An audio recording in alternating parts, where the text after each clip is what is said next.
Welcome to all of you. और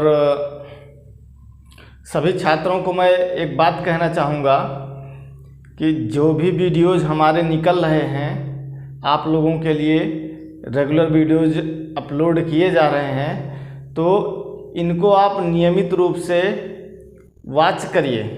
अगर किसी भी चीज़ के प्रति आप सीरियस नहीं हैं तो फिर आपको उसका कोई बेनिफिट नहीं होने वाला है। मैं कितनी भी क्लासें डाल दूँ यहाँ पे, देखो बुक सबके पास होती है लेकिन पढ़ हर कोई नहीं पाता है।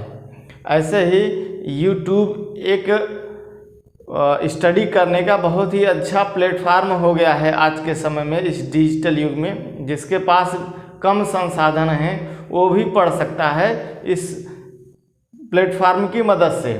लेकिन अगर वह व्यक्ति उस चीज़ के लिए सीरियस नहीं है तो अथाह ज्ञान भरा हो, गूगल में तो अथाह ज्ञान भरा है ना, लेकिन सारा ज्ञान तो हमारे पास नहीं ना।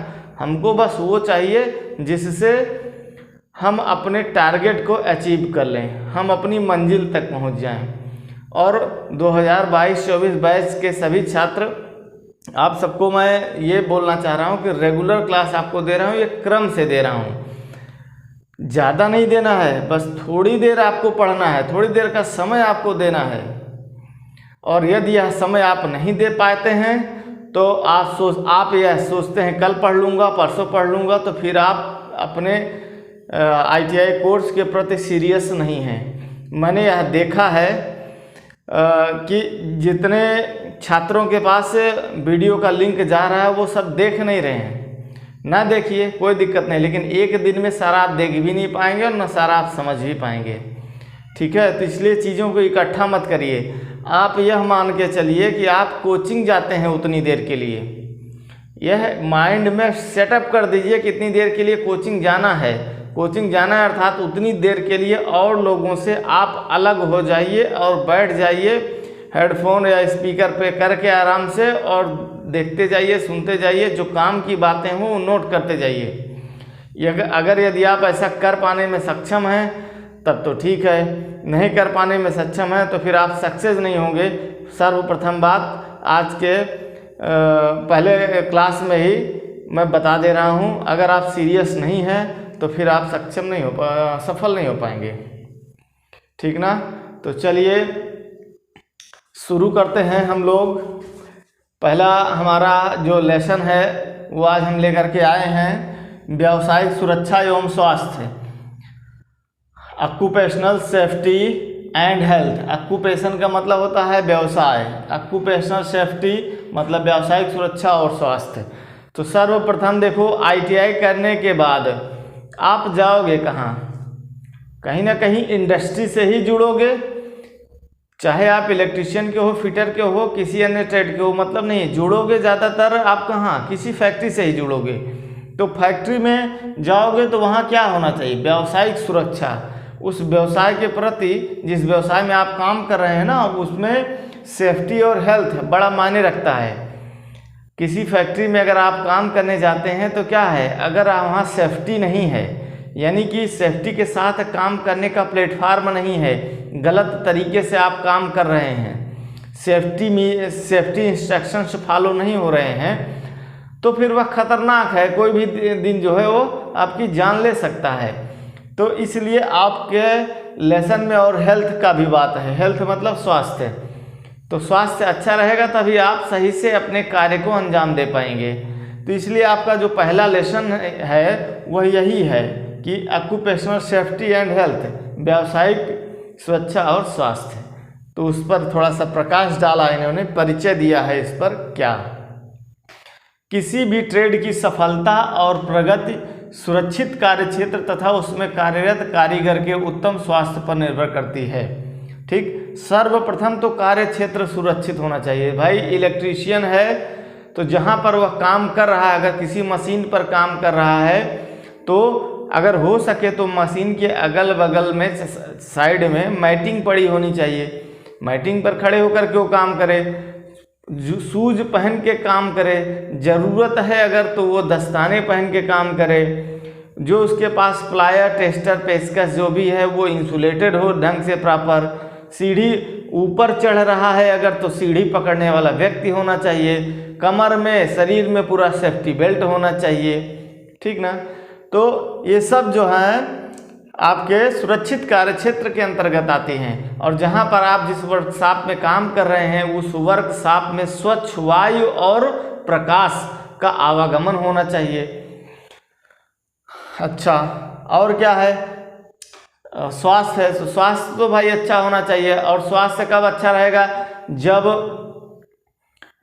जो वर्कर है हमारा वह सही टाइम से खाएगा, सही टाइम से अपने घर जाएगा, सही टाइम से ड्यूटी करेगा, ठीक ना।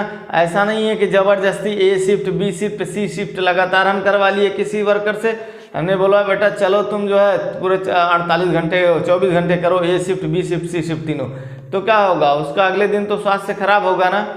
दूसरी चीज़, ऐसी जगह पर वो काम ना कर रहा हो जहाँ अगल बगल बहुत ज़्यादा मच्छर वगैरह हो, झाड़ियाँ हो, नहीं तो उसको मच्छर काटेगा इलेक्ट्रिशियन को। आपके कोई झाड़ी में है, पोल है वहाँ, या कोई डीबी लगी है किसी झाड़ी में, वहाँ गया काम कर रहा, मच्छर काटेगा तो क्या होगा, वो तो बीमार पड़ेगा ना। तो सब चीज़ों पर ध्यान देने की ज़रूरत है, तभी आपका ट्रेड का व्यवसाय जो है, जिस भी ट्रेड के व्यवसाय में आप जुड़े हैं ना, आपका व्यवसाय ग्रोथ करेगा।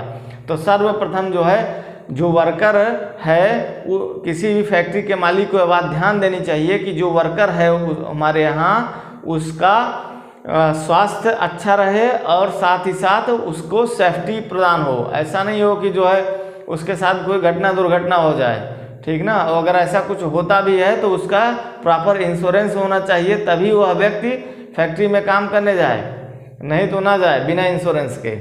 ये मैं बता रहा हूँ आपको, हमेशा के लिए ध्यान में रख लीजिए। किसी भी फैक्ट्री में आप काम करने जाते हैं तो फैक्ट्री लॉ में ये बात है, फैक्ट्री वाला जो आदमी है जो आपको ले जा रहा है वो आपका इंश्योरेंस कराएगा, और इंश्योरेंस कराने के बाद ही आप उसमें काम करेंगे, नहीं तो ऐसे आपको अलाउ नहीं है फैक्ट्री में काम करना। अगर नहीं जान रहे तो मैं बता रहा हूँ, जान लीजिए। दूसरी बात, यही कारण है कि प्रत्येक ट्रेड में कारीगर की सुरक्षा और उसके उत्तम स्वास्थ्य को सर्वोच्च वरीयता दी जाती है, ठीक है। इलेक्ट्रीशियन ट्रेड से संबंधित कार्यों के लिए सर्वप्रथम विद्युतकार को अपने कर्तव्यों के विषय में जानकारी होना अत्यावश्यक है। विद्युतकार मतलब एक इलेक्ट्रीशियन को अपने कर्तव्यों के विषय में पर्याप्त जानकारी होना चाहिए। अब इलेक्ट्रीशियन के कर्तव्य का मतलब है कि वह अपने काम को सही तरीके से करना जानता हो। तार छीलने के लिए ऐसा नहीं है मुंह में डाले तार छील ले, ज़्यादातर इलेक्ट्रीशियन यही करते हैं, मुंह में तार डाले छील लिए, उससे आपको नुकसान हो सकता है, आपके दांत का इंसुलेशन खराब हो सकता है, मसूड़ों में जो है चोट लग सकती है, ठीक है।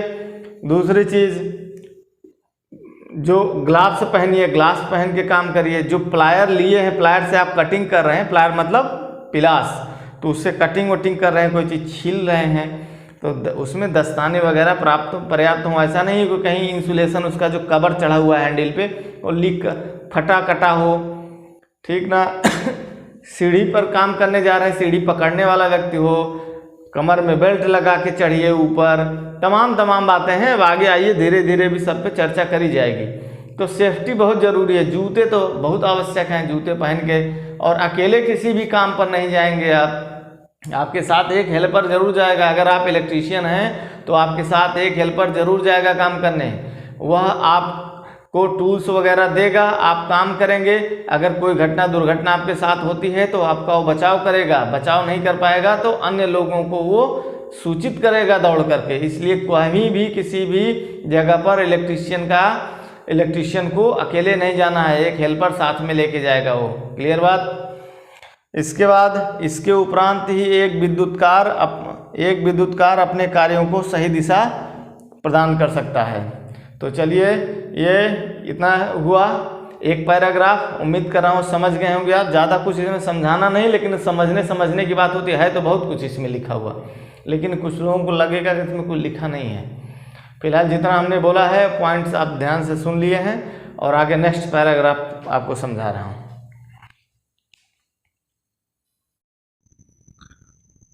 देखिए नेक्स्ट हेडिंग क्या है, इलेक्ट्रीशियन व्यवसाय, इलेक्ट्रीशियन ट्रेड।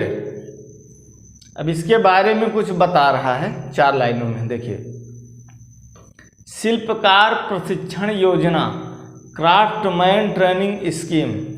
क्राफ्टमैन, यहाँ पहली बार आप नाम सुन रहे हैं। क्राफ्टमैन का मतलब होता है शिल्पकार, ठीक है। ट्रेनिंग स्कीम मतलब प्रशिक्षण योजना। शिल्पकार प्रशिक्षण योजना में, शिल्पकार प्रशिक्षण योजना में कोई इलेक्ट्रीशियन ही नहीं आता।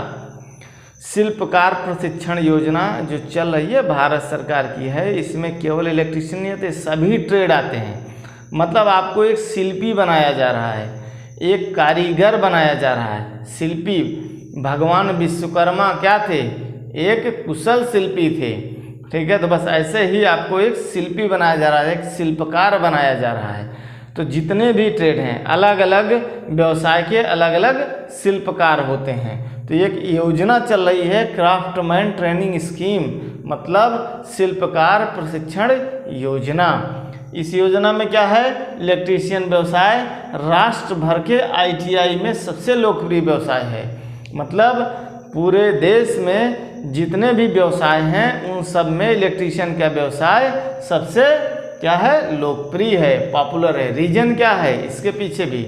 देखिए, वैकेंसी जो निकलती है तो वो सबसे ज़्यादा आती है फिटर की, ठीक है। फिटर की सबसे ज़्यादा आती है, और इलेक्ट्रीशियन का आती है तो कम आती है, इतना ज़्यादा नहीं, फिटर की तुलना में कम आती है। लेकिन इलेक्ट्रीशियन वाले व्यवसाय में फ़ायदा क्या है कि कालिख नहीं लगती है बाबू। एकदम सूट बूट पहन के जाइए, आराम से काम करिए। तार जोड़ना है तार जोड़े, छीलना है तार तो प्लास से छीले, हाथ में कालिख नहीं लगती है। बस हाथ धुल लिए ऐसे, बस हो गया, ठीक है ना। और फिटर वाले में क्या है भैया, दिन भर रगड़ो, कहीं ये जाब बनाना है, कहीं वो जाब बनाना है, फाइलिंग करना है, ग्राइंडिंग करना है, मार्किंग करना है। तो वो बेचारे ना दिन भर में तीन टिफिन खाना खा लेते हैं। हमारे साथ के जो ITI बैच के जो छात्र थे, मैं तो यही देखता था कि सर आते थे फिटर वाले, तो एक इतना बड़ा ना जाब लेके आते थे, लोहे का टुकड़ा, और उसमें बता देते थे कि इसको 3 mm घिसो, आप दिन भर तुम यही घिसो, कल उसमें ड्रिल मारना है, ठीक ना, फिर उसमें थ्रेड काटना है, मतलब चूड़ी बनाना है। तो बेचारा जो है ना, वही फाइल का मतलब रेती लेके दिन भर घिसिर। तो एक बार खा के आता था, एक बार टिफिन लेके आता था, उसको भी खा ले, घर जाके फिर आता था वो आदमी। माने कि फिटर में ये प्रॉब्लम भैया। दूसरी चीज़ जो है, आप अस्त व्यस्त रहेंगे, मतलब प्रोफेशनल नहीं लगेंगे। लेकिन इलेक्ट्रीशियन वाले में ना, इलेक्ट्रीशियन ट्रेड में ना, आप एकदम प्रोफेशनल लगेंगे, सूट बूट में एकदम वेल मेंटेन, कहीं कुछ दिक्कत नहीं है। कहीं कोई फॉल्ट आई है, गए बस। फॉल्ट क्या आती है? मशीनों में है तो कॉन्टैक्टर जल जाता है, रिले जल जाता है, कहीं कोई वायरिंग शॉर्ट हो जाती है, तो इसमें कौन सा कालिख लगना है? 10 मिनट में ठीक कर चले। ये फॉल्ट पकड़ में आने में देर लगती है बस, और कोई दिक्कत नहीं है, ठीक। तो इलेक्ट्रीशियन व्यवसाय सबसे पॉपुलर है। और जो फिटर के बच्चे होते हैं ना, इलेक्ट्रीशियन वाले थोड़ा जलते भी हैं, क्या है? तो बस काम वाली बात है कि उनका काम थोड़ा अलग है, उनका काम अलग है। आगे देखो, यह व्यवसाय 2 वर्षीय समयांतराल का है, 2 साल का होता है। यह मुख्यतः डोमेन एरिया और कोर एरिया से परिपूर्ण है। डोमेन एरिया और कोर एरिया से परिपूर्ण है, मतलब डोमेन एरिया का मतलब मेन एरिया। इसके मेन एरिया में क्या आएगा? डोमेन एरिया में ट्रेड थ्योरी और ट्रेड प्रैक्टिकल आता है। माने कि मेन जो आपका इलेक्ट्रीशियन ट्रेड है, उसमें आपका इलेक्ट्रीशियन ट्रेड का ट्रेड थ्योरी रहता है, और ये प्रैक्टिकल रहता है डोमेन एरिया में। जिसे डोमेन मतलब आप समझ लीजिए मेन व्यवसाय क्या, मेन काम क्या है। तो मेन यही ट्रेड, मेन में आएगा ट्रेड थ्योरी और ट्रेड प्रैक्टिकल। और उसके बाद जो कोर एरिया का मतलब जिसको सहयोगी एरिया में क्या क्या रहेगा, तो कार्यशाला, गणना विज्ञान, मतलब वर्कशॉप, कैलकुलेशन एंड साइंस पढ़ाया जाता है। इसमें साथ साथ इंजीनियरिंग ड्राइंग पढ़ा दिया जाता है, और एम्प्लॉयबिलिटी स्किल पढ़ा दिया जाता है। तो ये सब कोर एरिया में 3 सब्जेक्ट आ जाते हैं। मेन सब्जेक्ट में आपका, यानी कि डोमेन सब्जेक्ट में आपका ट्रेड थ्योरी और ट्रेड प्रैक्टिकल हो जाता है। इसके बाद इसमें राष्ट्रीय व्यवसाय code, national code of occupation, NCO full form याद कर लीजिएगा, भूलना नहीं चाहिए। अभी तक जितनी बातें बताएं उसमें कुछ भी ना नोट करो, कोई दिक्कत की बात नहीं, लेकिन ये नोट करना है आपको, NCO फुल फॉर्म पूछ लिया 1 नंबर का तो बता नहीं पाओगे। तो नेशनल ऑक्यूपेशन कोड, NCO ऐसे बोलो, नेशनल कोड ऑफ ऑक्यूपेशन, मतलब नेशनल ऑक्यूपेशन से बोलो, इधर हो जाएगा नेशनल कोड ऑफ ऑक्यूपेशन, ठीक है, NCO। तो क्या लिख रहा है इसमें राष्ट्रीय व्यवसाय code, national code of occupation पर आधारित 2 वर्ग हैं। भाई इलेक्ट्रीशियन में भी 2 कैटेगरी बांट दिया, पहले तो नहीं था। ठीक है, पहले 2 तरह के इलेक्ट्रीशियन हुआ करते थे, एक फिटर हुआ करता था और एक इलेक्ट्रीशियन हुआ करता था। सॉरी थोड़ा गलती बोल दिया। पहले 2 ट्रेड हुआ करती थी, एक वायरमैन और एक इलेक्ट्रीशियन। तो वायरमैन ट्रेड विलुप्त हो गई समय के साथ, इलेक्ट्रीशियन ट्रेड चलती रही। वायरमैन ट्रेड विलुप्त क्यों हो गई? क्योंकि वायरमैन ट्रेड का कोई वैकेंसी आता ही नहीं था। जितनी भी वैकेंसी आती थी तो उसमें भाई इलेक्ट्रीशियन मांगता था, वायरमैन कहीं मांगता ही नहीं था। तो वायरमैन ट्रेड जो है विलुप्त हो गई। जिन बच्चों ने वायरमैन से ITI किया था उनका फ्यूचर पूर्णतः अंधकार में हो गया। मेरे ऐसे जानने वाले कई सारे मित्र हैं, उनको कहीं नौकरी जॉब नहीं मिला। तो इसलिए अब क्या किया इन लोगों ने, वायरमैन तो ख़त्म कर दिए, अब क्या करे हैं, इसी इलेक्ट्रीशियन में 2 तरह का इलेक्ट्रीशियन बना दिया इन्होंने। एक है इलेक्ट्रीशियन सामान्य, मतलब इलेक्ट्रीशियन जनरल। दूसरा बना दिया है इलेक्ट्रीशियन फिटर। इलेक्ट्रीशियन फिटर मतलब अब ये फिटिंग उटिंग वाला पूरा काम कर लेगा। भाई वो एक घर की वायरिंग करना है तो वायरिंग में क्या, वायरिंग कौन करता, वायरमैन करता। देखो मैंने तो बुक्स देखी है, वायरमैन की भी देखी है और इलेक्ट्रीशियन की भी बुक देखी है, ज़्यादा कुछ अंतर नहीं है, लेकिन अब ट्रेड अलग अलग है भाई। अब इलेक्ट्रीशियन को मांगता है वैकेंसी में, वायरमैन को नहीं मांगता। अब क्या किया जाए इस पर? लोग कोर्ट भी गए, लेकिन कोर्ट से भी कोई हला भला शायद नहीं हुआ।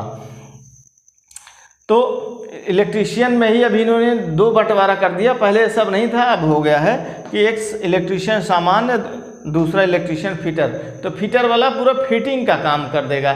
जैसे किसी घर में वायरिंग करना है तो वायरिंग करने में भाई क्या करना है, झिरी काटना होगा, उसमें पाइप बैठाना होगा, पाइप बैठाने के बाद क्लिप लगाना पड़ेगा, बल्ब होल्डर के लिए सब केसिंग केपिंग हुआ, जंक्शन बॉक्स हुआ, सीलिंग रोज हुआ, सब चीज़ें फिट करना है ना।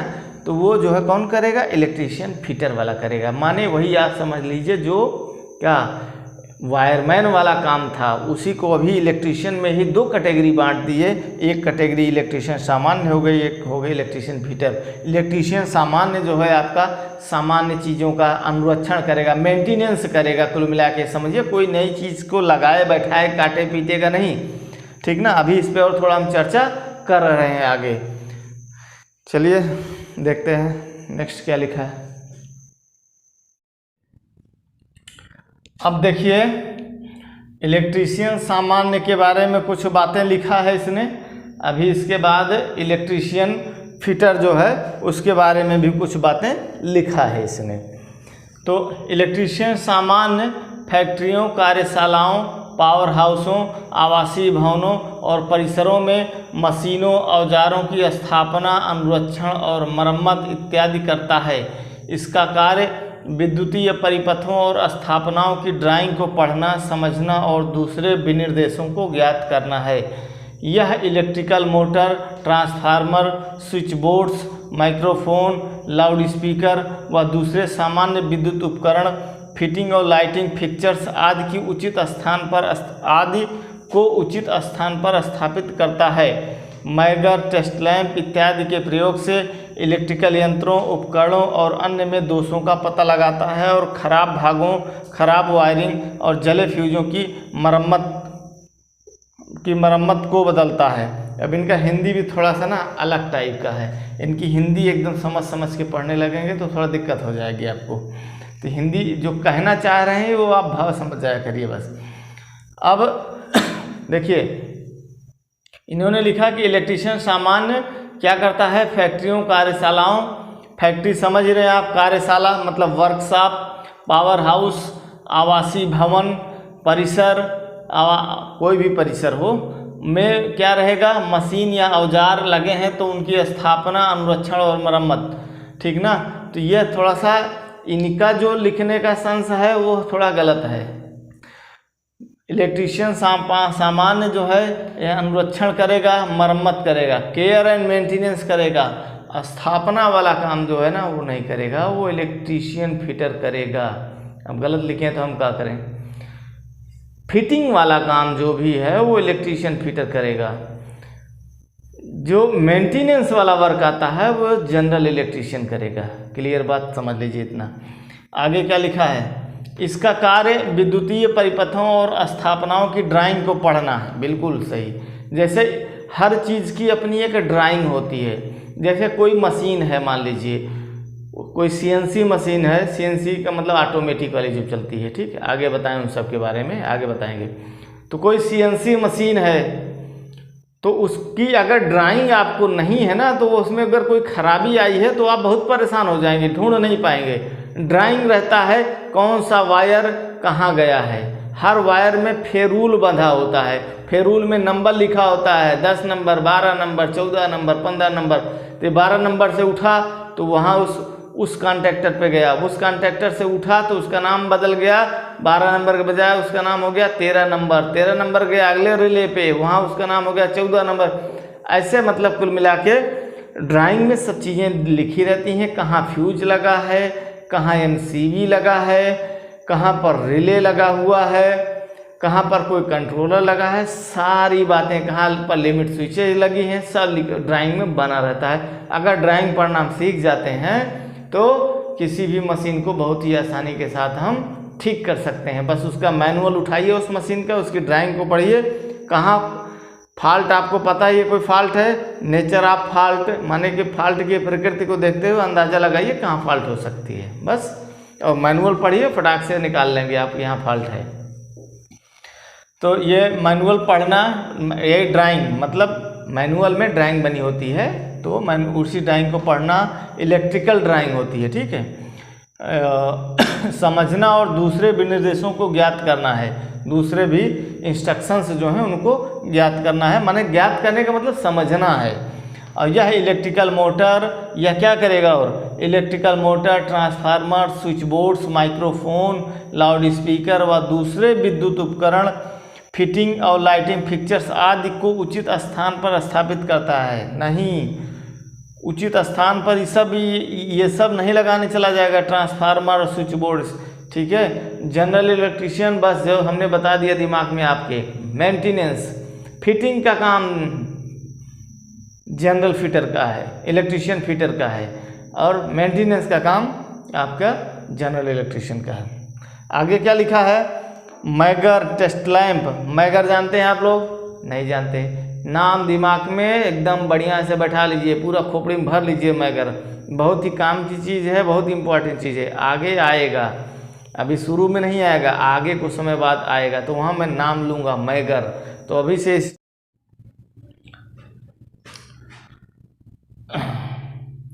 देखिए आगे क्या लिखा है, खराब भागों, खराब वायरिंग और जले फ्यूजों की मरम्मत को बदलता है। यहाँ थोड़ा सा लाइन गलत हो गया है, जले फ्यूजों की मरम्मत करता है, ऐसा लिखना चाहिए इसको। जो खराब भाग हैं, खराब वायरिंग है, फ्यूज जल गया है, तो उन सब का रिपेयरिंग करेगा, मेंटेनेंस करेगा, तथा इलेक्ट्रिकल फिटिंग और फिक्चर्स को कार्य करने हेतु तैयार करता है। माने कि कहीं पर भी कोई इलेक्ट्रिकल फिटिंग होनी है तो हर चीज़ की व्यवस्था करेगा और जो है कार्यस्थल को एकदम तैयार करेगा, बाकी काम इलेक्ट्रिकल फिटर करेगा। और क्या लिखा है, वायर व केबल को बिछा सकता है तथा आर्मेचर वाइंड कर सकता है। वायर केबल डालना है डाल दिया, आर्मेचर का वाइंडिंग करना है। आर्मेचर मतलब जो जनरेटर होता है या जो मोटर होता है उसमें जो घूमने वाला पार्ट होता है, तो कहीं कहीं पर उसको आर्मेचर बोला जाता है, कहीं कहीं पर रोटर बोला जाता है। आगे बताऊंगा कहाँ पर, आगे के चैप्टर्स में, कि कहाँ पर रोटर बोला जाता है, कहाँ पर आर्मेचर बोला जाता है। आगे क्या लिखा है, आर्मेचर वाइंड कर सकता है, वाइंड मतलब बाइंडिंग करना, आर्मेचर की बाइंडिंग कर सकता है। इलेक्ट्रिकल मोटर और पंप का संचालन, मरम्मत व देखभाल। भाई इलेक्ट्रिकल मोटर है तो उसको चला सकता है, संचालन कर सकता है, ठीक है, मरम्मत कर सकता है, उसकी देखभाल कर सकता है। जहाज, पावर हाउस और कारखानों आदि में कार्य के अनुभव को रिकॉर्ड कर सकता है। भाई देखिए हर जगह क्या होता है ना, मीटर लगे होते हैं, चाहे वो जहाज हो चाहे कारखाना हो, मीटर लगे होते हैं। कैसे मीटर, एनर्जी मीटर होता है, energy meter, volt meter, ampere metre.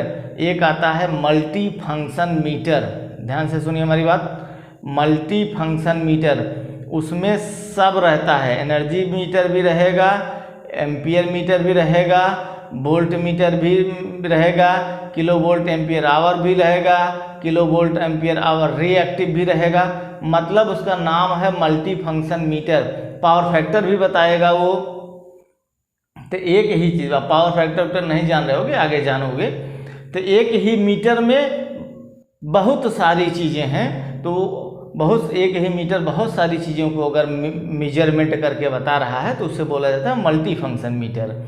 ठीक है, तो जो मल्टी फंक्शन मीटर होते हैं या फिर जो एनर्जी मीटर होते हैं उनकी रीडिंग नोट करी जाती है बराबर। भाई आज इतने बजकर इतने मिनट पर इतना किलोवाट घंटा रीडिंग थी, कल इतने बज के इतने मिनट पर इतना किलोवाट घंटा रीडिंग थी, ये सब रीडिंग नोट करा जाता है। तो उसी का एक रिकॉर्ड मेंटेन किया जाता है लॉग बुक में। ठीक है, तो वही लिख रहा है कि जहाज, पावर हाउस और कारखानों आदि में कार्य के अनुभव को रिकॉर्ड किया जाता है। अब ये थोड़ा सा यहाँ देखिए समझने वाली बात होती है। यहाँ क्या लिख दिया, कार्य के अनुभव को कार्य के अनुभव को नहीं रिकॉर्ड करना है भैया, जो मीटर में जो रीडिंग आएगी ना वही रीडिंग को आपको लॉग बुक में रिकॉर्ड कर देना, लिख देना है बस। अब इनका हिंदी अगर ढंग से पढ़ने लगेंगे तो आप थोड़ा परेशान हो जाएंगे। ठीक है, चलिए तो इसके आगे क्या लिखा है उस पर चर्चा करते हैं। आगे देखिए, इलेक्ट्रिकल फिटर। अब की बार जो वर्णन कर रहा है वो इलेक्ट्रिकल फिटर का।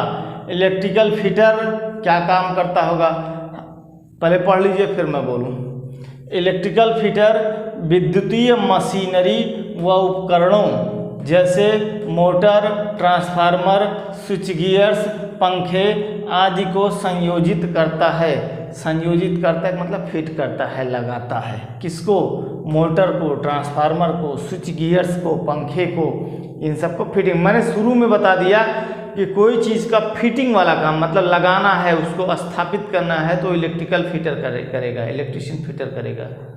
और मेंटेनेंस करना है उसमें तो जनरल इलेक्ट्रिशियन करेगा। बस इतना बात ध्यान में रखिएगा तो कहीं भी आप अंतर कर ले जाएंगे। यह काम जनरल इलेक्ट्रिशियन का है या फिर इलेक्ट्रिशियन फिटर का है। स्विच गियर नहीं जानते होंगे इसमें, बाकी सब नाम आप सुने होंगे, मोटर, ट्रांसफार्मर, स्विच गियर ना। स्विच गियर जो ब्रेकर वगैरह होते हैं, ब्रेकर बड़े बड़े जो पावर हाउस होते हैं, जो आपके गांव के अगल बगल 11,000 का या 33/11 kV का सब स्टेशन होगा तो उसमें स्विच गियर्स रहते हैं। जो ब्रेकर होते हैं, ब्रेकर बाहर निकाल लिए जाते हैं तो पावर कट जाती है। जब ब्रेकर को क्लोज कर दिया जाता है तो पावर चालू हो जाती है। तो जो ब्रेकर है वो एक स्विच गियर है। ठीक है, स्विच है उसमें गियर लगा, गियर के साथ काम करता है स्विच गियर। आपके घरों में जो स्विच लगी उसमें कोई गियर नहीं होता ना, बस बटन दबाए बल्ब जल गया, बटन दबाए तो पंखा चालू हो गया। लेकिन उसमें ऐसा नहीं होता, उसमें गियर सिस्टम होता है, गियर सिस्टम पे आगे बढ़ता है, इसीलिए उसको स्विच गियर बोलते हैं। आगे देखिए, स्विच गियर्स पंखे आदि को संयोजित करता है। आगे है, वायरिंग फिटिंग के रेखा चित्रों को पढ़ता है। वायरिंग और फिटिंग का जो रेखा चित्र है, भाई कोई भी चीज़ का घर में वायरिंग करना है तो पहले तो वायरिंग लेआउट तैयार करेंगे ना आप, एक रेखा चित्र तो बनाएंगे। तो वो रेखा चित्र को वो तैयार करेगा, उसको समझेगा। और दूसरा क्या है, फिटिंग, वही वायरिंग और फिटिंग के रेखा चित्रों को पढ़ता है, उनकी योजना के अनुसार उनको बनाने का काम करता है। पूर्व संयोजित यांत्रिक या वायरिंग घटकों को इकट्ठा कर परिपथ के अनुसार मैगर और गेजेज आदि से परीक्षण कर उचित व दक्षतापूर्ण कार्य करता है। कहने का मतलब है पहले से संयोजित मतलब जुड़ा हुआ, पहले से जुड़ा हुआ कोई यांत्रिक या वायरिंग घटक है। यांत्रिक का मतलब मैकेनिकल पार्ट, कोई मैकेनिकल। ठीक है, अब मैकेनिकल का हिंदी एकदम अगर बताना तो क्या बताऊँगा। मैकेनिकल भाई जैसे इलेक्ट्रिकल होता है वैसे मैकेनिकल होता है। मैकेनिकल जैसे मोटरसाइकिल को रिपेयरिंग करने का काम है तो किस में आएगा, मैकेनिकल में आएगा। कोई मशीन में, खराद मशीन ले लीजिए, खराद मशीन में कोई काम करना है, बनाना है तो मैकेनिकल आएगा। एक मशीन में दोनों चीज़ें होती हैं, इलेक्ट्रिकल भी होता है एक पार्ट और एक पार्ट मैकेनिकल होता है। मैकेनिकल पार्ट टूटता है तो फिटर वाला आदमी काम करता है, मैकेनिकल वाला आदमी काम करता है। इलेक्ट्रिकल फॉल्ट आती है तो उसे इलेक्ट्रिकल वाला देखता है। ठीक, समझ गए होंगे। यांत्रिक को मैकेनिकल बोलते हैं। तो यांत्रिक या वायरिंग घटकों, घटक मतलब कोई कंपोनेंट है जो कि कहीं लगा हुआ है। तो वायरिंग घटकों को इकट्ठा कर परिपथ के अनुसार मैगर और गेजेज आदि से परीक्षण कर मैगर से और गेज से नाप परीक्षण करेगा, चेक करेगा सही है कि नहीं सही है। मैगर से, गेज वगैरह से ये सब चेक किया जाता है कोई चीज़ें जो है कि वो चीज़ सही है या नहीं। मैगर और गेजेज आदि से परीक्षण कर उचित व दक्षतापूर्वक कार्य करता है। ठीक है, ये जनरल आपका इलेक्ट्रीशियन फिटर या इलेक्ट्रिकल फिटर का काम है। अब देखो हमारी बात, जितना हमने बताया उतना याद रखना। दोनों इलेक्ट्रिकल फिटर और जनरल इलेक्ट्रीशियन में आप डिफरेंस कर पाएंगे। जनरल इलेक्ट्रीशियन क्या काम करेगा, सिर्फ और सिर्फ वो मेंटेनेंस का काम करेगा, और जनरल इलेक्ट्रीशियन फिटर क्या काम करेगा, वह हर चीज़ को लगाने का, फिटिंग करने का काम करेगा। ठीक है, वायर मेंटेनेंस बंद करके यही सब कहानी करें हैं सब। अच्छा, इसके बाद कुछ और भी बातें लिखी गई हैं, मैं इनको भी आपको दिखाता हूँ। देखिए आगे और क्या लिखा है उसी में कि जहाँ आवश्यक होता है वहाँ पूरक औजारों से काम कर मानकों के अनुसार यांत्रिक घटकों, प्रतिरोध, इंसुलेटर्स आदि को फिट करता है। कहने का मतलब कि जहाँ ज़रूरत पड़ती है तो वो पूरक औजार, पूरक औजार का मतलब सपोर्टिंग टूल्स। सपोर्टिंग टूल भाई कोई भी काम करने के लिए कुछ टूल्स की ज़रूरत पड़ती है, ठीक है, तो उन्हीं को बोला जाता है सपोर्टिंग टूल्स, पूरक औजार। कोई भी काम आप करते हैं, इलेक्ट्रीशियन का काम आप करते हैं तो आपको प्लायर, पेचकस, टेस्टर सबसे पहले चाहिए, फिर इसके बाद मल्टीमीटर चाहिए, फिर टेस्टिंग लैंप चाहिए, जूता चाहिए, जूता टूल्स में नहीं आएगा, जूता तो आपके सेफ्टी में आ जाएगा।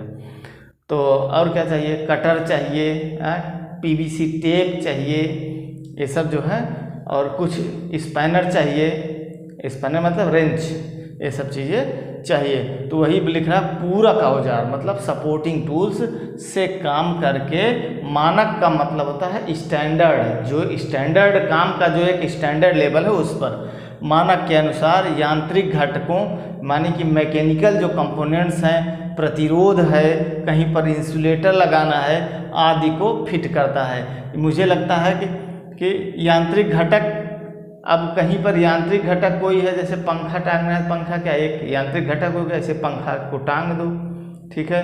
कहीं पर जंक्शन बॉक्स फिट करना है तो क्या है, वो यांत्रिक घटक है, एक जंक्शन बॉक्स एक यांत्रिक घटक है, उसे फिट करना है कहीं पर, ठीक है। तो यांत्रिक घटक से भी कुछ हद तक आप परिचित हो रहे हैं। और दूसरा प्रतिरोध, तो प्रतिरोध जानते हैं, प्रतिरोध किसे कहते हैं, जो विद्युत धारा प्रवाह के मार्ग में और अवरोध पैदा करता है उसे प्रतिरोध कहते हैं। और इंसुलेटर्स, तो इंसुलेटर का नाम भी आप सुने होंगे, मैं थोड़ा बता दे रहा हूँ। जो खंभे होते हैं, खंभों के ऊपर ऐसे आर्म लगी रहेगी, ठीक है, ऐसे मतलब ऐसे मैं आगे बता रहा हूँ, खंभों के ऊपर ऐसे आर्म, बीच में मान लो मैं खंभा हूँ तो ये आर्म है। अब आर्म में क्या रहता है, आर्म खंभे से जब जुड़ी रहती है तो आर्म तो खंभे से ही जुड़ी रहेगी, लेकिन आर्म के ऊपर ऐसे ऐसे इंसुलेटर निकले होंगे ना, उसी इंसुलेटर के पास में तार लपेट करके, इंसुलेटर के ऊपर तार लपेट करके आगे बढ़ा दिया जाता है। तार जो है खंभे से टच में नहीं आता है, ठीक है, तो उसी को इंसुलेटर बोलते हैं। देखे भी होंगे हर जगह लगा रहता है, पोर्सिलीन का बना होता है, पोर्सिलीन। तो और क्या लिखा है यहाँ पर, इंसुलेटर आदि को फिट करता है। वायरिंग रेखा चित्र का अनुपालन करता है, मतलब वायरिंग का जो रेखा चित्र है उसी को फॉलो करेगा वो। विद्युतीय संयोजन को बनाना और सोल्डरिंग बिंदुओं को सोल्डर करता है। विद्युतीय संयोजन बिंदु मतलब इलेक्ट्रिकल कांटेक्ट पॉइंट्स जो भी हैं, जो कहाँ पर क्या क्या चीज़ें जोड़ना है, किस जंक्शन बॉक्स से क्या जोड़ना है, कहाँ न्यूट्रल पॉइंट रखना है कि सारे न्यूट्रल पॉइंट वहीं से डिस्ट्रीब्यूट करना है, ठीक है, तो संयोजन बिंदु बोले जाते हैं, विद्युत संयोजन बिंदु। और फिर सोल्डरिंग बिंदुओं को सोल्डर करता है। सोल्डर का जहाँ सोल्डरिंग की ज़रूरत है, सोल्डर मतलब काही से, काही गांव में काही बोलते हैं ना, काही से अलावा तार जोड़ दी दोनों, तो माने कि सोल्डर से जो है सोल्डरिंग पॉइंट्स को सोल्डर करता है। ये काम दोनों करेगा, जनरल इलेक्ट्रीशियन भी करेगा, क्योंकि इसमें मेंटेनेंस में जाएगा, अगर कहीं तार टूटा हुआ है ना वो भी सोल्डर ही करेगा। तो दोनों लोग करते हैं, कुछ काम ऐसे हैं जो दोनों लोग करेंगे। निरंतरता मतलब ये है निरंतरता, इसका मतलब कंटिन्यूटी टेस्ट, कंटिन्यूटी कहीं तार टूट फूट तो नहीं गया है बीच में, निरंतरता उसकी ख़त्म तो नहीं हो गई है। प्रतिरोध, लीकेज, अर्थिंग आदि का परीक्षण करता है। प्रतिरोध आप जान ही रहे हैं, लीकेज का मतलब होता है कहीं करंट लीक तो नहीं कर रही है कि जितनी करंट जा रही है उतनी वहाँ पहुँच नहीं पा रही है, रास्ते में कहीं लीक कर जा रही है। अर्थिंग आदि का परीक्षण करता है, इन सबको चेक करता है। तो गलत लिखा है, ठीक है। चेक, ये सब चेक को करने का काम ना, अर्थिंग बनाने का काम तो करेगा इलेक्ट्रीशियन फिटर, लेकिन अर्थिंग का रेजिस्टेंस प्रॉपर है या नहीं है, लीकेज हो रहा है कि नहीं हो रहा है, ये सब लीकेज वगैरह चेक करने का काम, प्रतिरोध और कंटिन्यूटी का काम, ये सब जो है ना जनरल इलेक्ट्रीशियन करेगा। गलत लिखा गया है वो। चलिए कुछ और बातें बताता हूँ आपको। अब कुछ और बातें नहीं बताऊंगा, इस क्लास के लिए, इस सेशन के लिए इतना ही पर्याप्त टाइम की क्लास हो गई है। बहुत बड़ी क्लास कर दूंगा तो आपको देखने में भी बोर होगा। तो नेक्स्ट में मिलते हैं। अभी कुछ काम इसके और दिए गए हैं जनरल इलेक्ट्रीशियन फिटर के, लेकिन ना बस जो मोटी मोटी बात हमने आपको समझा दी है बस वही है। और कुछ काम तो ऐसे हैं जो ये भी करेगा वो भी करेगा, दोनों करेगा। तो थोड़ी कुछ चीज़ें लिखी गई हैं, नेक्स्ट क्लास में उसको लिख करके कुछ अलग होगा तो उसमें समझा देंगे, नहीं तो आगे बढ़ चलेंगे। ठीक है, चलिए तो ठीक है। Thank you for watching my video. Best of luck.